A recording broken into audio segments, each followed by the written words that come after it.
গতকালকে রাত্রে থেকে একটা নিউজ খুবই ভাইরাল। সকালবেলাও অনেকে মেসেজ করেছেন যে আসলে ভাই আপনার কাছে কোনো ইনফরমেশন আছে কিনা বা ঘটনাটা কতটুকু সত্য যে আজকে বাংলাদেশ আওয়ামী লীগ তাদের বিভিন্ন নেতাকর্মীদেরকে নিয়ে গেরিলা পদ্ধতিতে ঢাকা শহরকে দখল করবে। আর এই চাঞ্চল্যকর তথ্য যখন সাংবাদিক ইলিয়াসের মতন মানুষ তার ইউটিউবে আপলোড করেন, স্বাভাবিকভাবে জনমনে একটা ভয় আতঙ্ক তৈরি হয়। আর এমনিতেও আসসালামু আলাইকুম রহমতুল্লাহ, সবাই কেমন আছেন? আশা করি সবাই অনেক অনেক ভালো এবং সুস্থ আছেন। সবাইকে স্বাগতম জানাচ্ছি আমাদের আরেক নতুন ভিডিওতে। প্রতিদিনের মতো আমি আপনাদের সিরিয়াত ফারুকি আবারও চলে আসলাম নতুন একটা ভিডিও নিয়ে। আজকের ভিডিও টাইটেল এবং থাম্বনেল দেখে ইতিমধ্যে বুঝতে পেরেছেন আজকে কি বিষয়টা নিয়ে কথা বলবো। আজকে যে বিষয়টা নিয়ে কথা বলবো খুবই গুরুত্বপূর্ণ একটা বিষয়। তো দর্শক, ইতিমধ্যে আপনারা সবাই ভিডিওর শুরুতেই কিছু অংশ দেখেছেন ভিডিওর।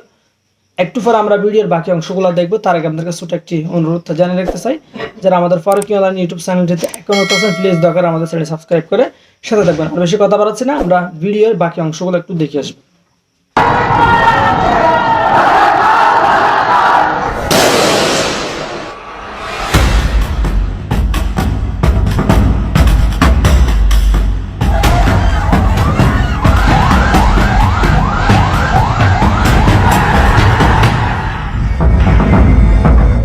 দুই সহস্রাধিক মানুষের তাজা প্রাণ আর অন্তত 1010 মানুষের অঙ্গহানির এক রক্তক্ষয়ী যুদ্ধ থেকে মাত্র মাস তিনেক দূরে দাঁড়িয়ে আজকের কথাগুলো বলছি।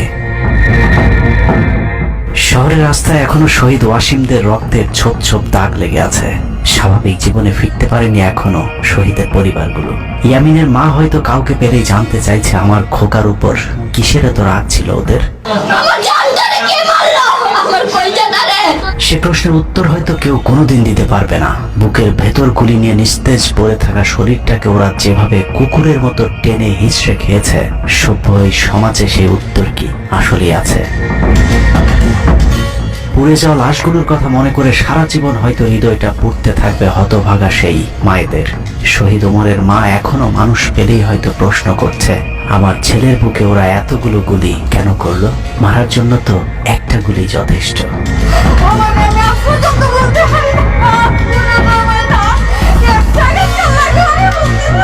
তৃষ্ণা পেলে মুগ্ধের মায়ের হয়তো কানে বেজে উঠবে, পানি লাগবে, পানি।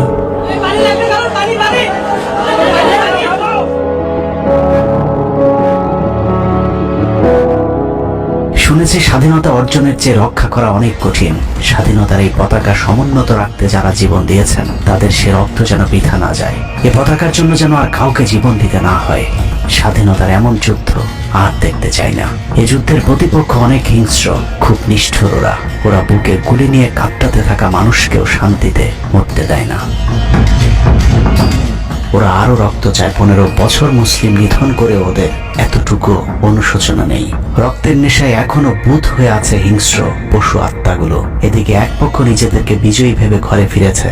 ঘরে ফেরার আগে যাদের বাড়ি ঘরে আগুন দিয়ে ঘর থেকে বের করেছিল, সেই শত্রুকেই আবার তুলে নিয়েছিল নিজেদের ঘরে। লীগ নিষিদ্ধের কথা বলছেন, এই নিষিদ্ধ করবার ম্যান্ডেটটা, নিষিদ্ধ করবার অধিকারটা তাদেরকে কে দিল? তারা এই দেশের মানুষ, রাজনীতি করার অধিকার সকলের আছে। আমাদের কেড়ে নেওয়ার যেমন অন্যায় ছিল, আমরা আরেকজনের কেড়ে নেওয়ার অধিকার, এটা আমরা এভাবে বলি। আওয়ামী মানবরূপী দানব ঘাড়ের উপর বিষাক্ত কার্বন ডাই অক্সাইড ফেলছে, আর আমরা সেটাকে অক্সিজেন ভেবে বুকে নিচ্ছি। বিষাক্ত সাপ থেকে নিরাপদ না হয়ে সাপ নিয়ে খেলার পরিণতি কি হতে পারে সেটা বুঝতে খুব বেশি দেরি করবার প্রয়োজন নেই। আমার এই বার্তা আপনাদের কাছে পৌঁছানোর কয়েক ঘন্টা পরেই আপনার ঘরে যে শত্রুকে জায়গা দিয়েছিলেন তাদের সেই বিষমাখা মুখের বিষ আপনার গায়ে নেয়ার জন্য প্রস্তুত থাকুন। পূর্ব দিকে তাকিয়ে দেখুন, আকাশ আবারও কালো হয়ে এসেছে। খুটখুটে অন্ধকার দেখে ঝড়ের গতি যতটুকু ভাবছেন, অন্ধকারের সেই ঝড়ো বাতাস আসলে আলোর চেয়েও বেশি গতি নিয়ে ধেয়ে আসছে সবকিছু লন্ডভন্ড করে দিতে। প্রলয়ন করে সেই ঝড়ের কবল থেকে প্রিয় মাতৃভূমিকে বাঁচাতে হলে দেশ রক্ষার পবিত্র দায়িত্ব যাদেরকে দেয়া হয়েছে, চলুন দেখে আসি তারা আসলে কতটা প্রস্তুত।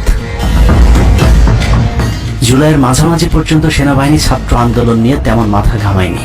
ছাত্রলীগ যেদিন ঢাকা বিশ্ববিদ্যালয়ের ছাত্রীদের উপর আক্রমণ করেছিল, মূলত সেদিন থেকে সেনাবাহিনীর অভ্যন্তরীণ বিভিন্ন গ্রুপগুলোতে আলোচনা সমালোচনা শুরু হয়। 17 তারিখ সকল ডিভিশনের জিওসিরা অফিসার এবং সৈনিকদেরকে কোনো ধরনের গুজবে কান না দেওয়ার পরামর্শ দেন। জিওসিদের পক্ষ থেকে সাফ জানিয়ে দেওয়া হয় সরকার মিসক্রিয়েন্টদের বিরুদ্ধে যথাযথ ব্যবস্থা নিচ্ছে, এটা নিয়ে সেনাবাহিনীর মাথা ঘামানোর কিছু নেই।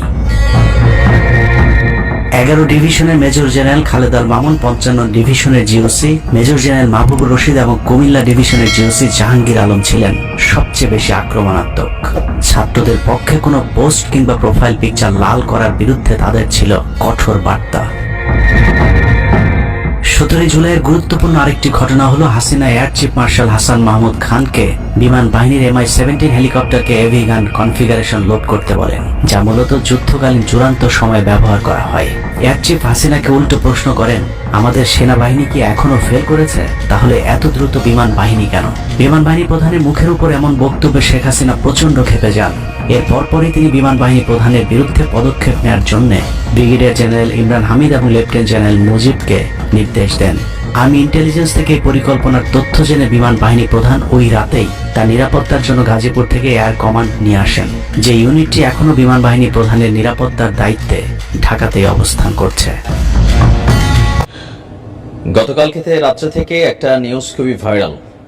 সকালবেলা অনেকে মেসেজ করেছেন যে আসলে ভাই আপনার কাছে কোনো ইনফরমেশন আছে কিনা বা ঘটনাটা কতটুকু সত্য যে আজকে বাংলাদেশ আওয়ামী লীগ তাদের বিভিন্ন নেতাকর্মীদেরকে নিয়ে গেরিলা পদ্ধতিতে ঢাকা শহরকে দখল করবে। আর এই চাঞ্চল্যকর তথ্য যখন সাংবাদিক ইলিয়াসের মতন মানুষ তার ইউটিউবে আপলোড করেন, স্বাভাবিকভাবে জনমনে একটা ভয় আতঙ্ক তৈরি হয়। আর এমনি তো শেখ হাসিনার নামটার মধ্যে কিন্তু একটা ভয় আছে। আপনি দেখবেন যারাই এই নামটা নেয় মোটামুটি চেহারার মধ্যে খুব শক্ত করে সাহস রাখার চেষ্টা করে, কিন্তু ভয় পায়। আপনি হাসনাতরে দেখবেন, সার্জিসরে দেখবেন, অথবা প্রফেসর মোহাম্মদ ইউনুসও দেখবেন, মানে যারাই আছে, আসিফ নজরুল স্যারও দেখবেন ভয় পায়। নামটার মধ্যে একটা থাকে না, যেমন আজরাইল নামটাই ভয়ানক। তো শেখ হাসিনা আর আওয়ামী লীগ নামটা কিছুটা কিন্তু এরকম ভয়ের একটা নাম হিসাবে এটা এস্টাবলিশড হয়েছে। সো যখনই সাংবাদিক ইলিয়াসের তথ্য দিচ্ছেন, তো স্বাভাবিকভাবে মানুষের মধ্যে ভয় কাজ করছে। এখন আসলে বিষয়টা কি বা এটা কতটুকু কি, তো এখন ইলিয়াস ভাইয়ের হাত তো অনেক লম্বা, আমাদের হাত এত লম্বা না। তবে টুকিটাকি খবর টবর একটু রাখার চেষ্টা করি। তো যতটুকু প্রেক্ষাপট বুঝতে পারছি যে ইস্কন ইস্যুতে একটা বড় ধরনের কোন রকম কিছু ঘটতে পারে। তো সেই বড় ধরনের কোন রকম কি ঘটতে পারে, যেহেতু ইস্কন ইস্যুটাতে আপনি দেখবেন যে ভারত যেভাবে স্ট্যান্ড নিয়েছে, পশ্চিমাদের কাছে ইস্কনের যেই মেইন শাখা সেখান থেকে যেভাবে স্ট্যান্ড নিয়েছে, পাশাপাশি চিন্ময় দাসের মুক্তির ইস্যুতে তার যারা অনুসারী আছেন বিভিন্নভাবে তারা সংগঠিত হবার চেষ্টা করছে। আমরা সনাতনীদের কথা বলছি না, বাট এদের মধ্যে সনাতনীও কানেক্টেড। আজকের দিনে আপনি সারা বাংলাদেশের হিন্দুদের মধ্যে 5% হিন্দু পাবেন যারা সনাতনী এবং ইস্কনকে আলাদা ভাবে। আজকে 95% মানুষ, আমি আমার পার্সোনাল আইডিকে ফলো করে বলি যে সেখানে তারা সবাই একটা জোট হিসাবে কাজ করতেছে। সো এই জায়গা থেকে হয়তো সাংবাদিক ইলিয়াস বা আরো অনেকে ভাবছেন, তবে ঢাকা দখল করবে এই কথাটার উপর আমার বিশ্বাস হয় না। কারণ সাংবাদিক ইলিয়াস তিনি অনেক আগেও আওয়ামী লীগ সরকার ক্ষমতায় থাকতো এরকম মাঝে মাঝে সরকার ফালাই দিতেন যে পড়ে যাবে, বিভিন্ন ধরনের তথ্য দিতেন। তো পরবর্তী সময় আমরা অনেক সময় হতাশ হইতাম যে আরে না, ঘটনা তো আসলে মিলে না। সামহাও একটা কি বলছে মানুষের মধ্যে ওই সময় অনেক আশা করতো, এখন সবাই ভয় পায়। যখন আওয়ামী লীগ ক্ষমতায় ছিল সাংবাদিক ইলিয়াস তিনি অনেক সময় নিউজ করতেন, তো এগুলো দেখে অনেকে ভয় পাইতো, মানে আবার আশাও করতো। বাট রাইট নাও তিনি যেই বক্তব্যটা দিয়েছেন, আমার কাছে মনে হয় না যে এই মুহূর্তে এই ধরনের সাহস হবে। লাইক তিনি বলছেন যে ওনার যে টাইটেলটাতে পুলিশ আনসারের সমন্বয়ে গঠিত বাহিনী নিয়ে সশস্ত্র গেরিলা আক্রমণের পরিকল্পনা আওয়ামী লীগের। এটা কি সম্ভব এই মুহূর্তে যে পুলিশ আপনার পাগল না হইলে? উইথ ডিউ রেসপেক্ট, সাংবাদিক ইলিয়াস অনেক কি বলে যে জ্ঞানী মানুষ, তিনার হাত অনেক লম্বা, বাট আমরা বাহির থেকে যে প্রেক্ষাপটটা বুঝতেছি, এই প্রেক্ষাপটে পুলিশ আনসার একত্রিত হয়ে একটা টিম হইয়া তারা রাষ্ট্রীয় বাহিনী হিসাবে তারা বিদ্রোহ ঘোষণা করবে। পাশাপাশি সেখানে আওয়ামী লীগের গেরিলা বাহিনী এখানে কানেক্টেড হবে, কানেক্টেড হইয়া সশস্ত্র আক্রমণ করবে, ঢাকা শহরকে অচল করে দেবে। এইগুলা আমার কাছে কেমন জানি মনে হচ্ছে একটু অতিরঞ্জিত। এই মুহূর্তে বাংলাদেশের প্রেক্ষাপটে আওয়ামী লীগ ফেসবুকে অ্যাক্টিভ। আপনি হয়তো ভুলে গেছেন, গেল 10ই নভেম্বর একটা ডাক দিছিল না আওয়ামী লীগ, মাঠে কয়জন নামছে দেখেন, 5-7 জন। আর এরপরে আপনি যখন আওয়ামী লীগকে পাবেন মাথায় মাঝে মাঝে কেউ কেউ হেলমেটও ব্যবহার করেন, কেউ আর মাস্ক টাস্ক দিয়া ঝটিকে একটা মিছিল দেন, যেমনটা বিএনপির সময় আমরা দেখছি, বা শিবিরও ছাত্র শিবির কি এরকম মিছিল করে নাই? রাতে 2টার সময় দৌড়ের উপর মিছিল করতো, অথবা শহরের কোনো এক গলিতে হঠাৎ করে এরকম একটা ব্যানার নিয়ে 15-20 জন কর্মী দৌড়ের উপরে মিছিলটা করতে পারে, দৌড়ের উপরে নাই হইতো। তো আওয়ামী লীগের অবস্থা এখন অনেকটা এরকম হয়েছে যে ছাত্রলীগ বা যুবলীগ বা আওয়ামী লীগই বিভিন্ন জায়গায় এরকম ছোটখাটো ঝটিকা মিছিল করতে পারেন।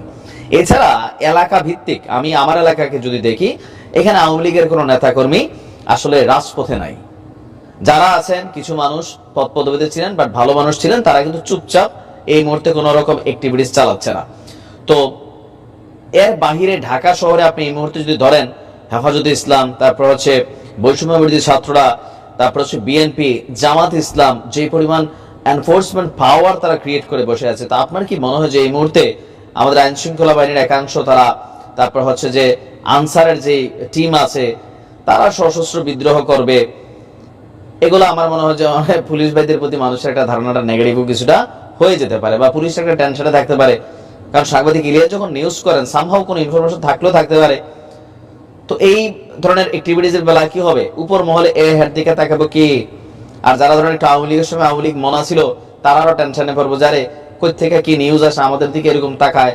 আনসারের মধ্যে এরকম কিন্তু একটা ঝামেলা পাকাবে। তবে আজকের দিন আমি যখন নিউজটা আপলোড করছি একদম সকালেই করছি, তো দেখি সারাদিন কি হয়। বাট আমার পারসেপশন বলছে ওই ইস্কন ইস্যুতে আন্দোলন যেগুলো চলমান সেগুলো হবে। এর বাহিরে আজকে ঢাকা দখল হয়ে যাবে, সশস্ত্র গেরিলা আক্রমণ করবে আওয়ামী লীগের। এই মুহূর্তে রাইট নাও আপনার হইতে পারে যে চোরাগুপ্তা হামলা এগুলা করতেই পারে, এটা খুবই স্বাভাবিক, বাংলাদেশের রাজনীতিতে এগুলা ঘটমান চলমান। কিন্তু এর বাহিরে এত বড় সাহস এই মুহূর্তে আওয়ামী লীগের নেতাকর্মীদের হবে আমি এটা বিশ্বাস করি না।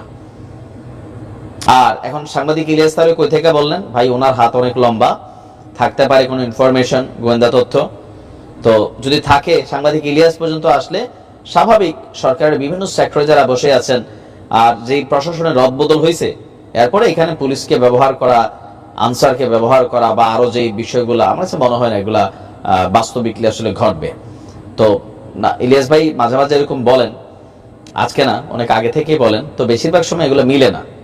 তো এবার মিলতেও পারে, নাও মিলতে পারে, বাট পরিস্থিতি বলছে আসলে মিলবে না। যাই হোক, তারপরেও তিনি যেহেতু বলছেন, আমরা আজকে কমেন্ট সেকশনে জানাতে ভুলবেন না। আমাদের চ্যানেলে নতুন থাকলে চ্যানেল সাবস্ক্রাইব করে সাথে থাকবেন। এই বিষয়টা নিয়ে আপনার প্রতিক্রিয়া দ্রুত কমেন্টে জানিয়ে ফেলুন। দেখা হবে না কোনো ভিডিওতে। ভালো থাকবেন, সুস্থ থাকবেন। আল্লাহ হাফেজ।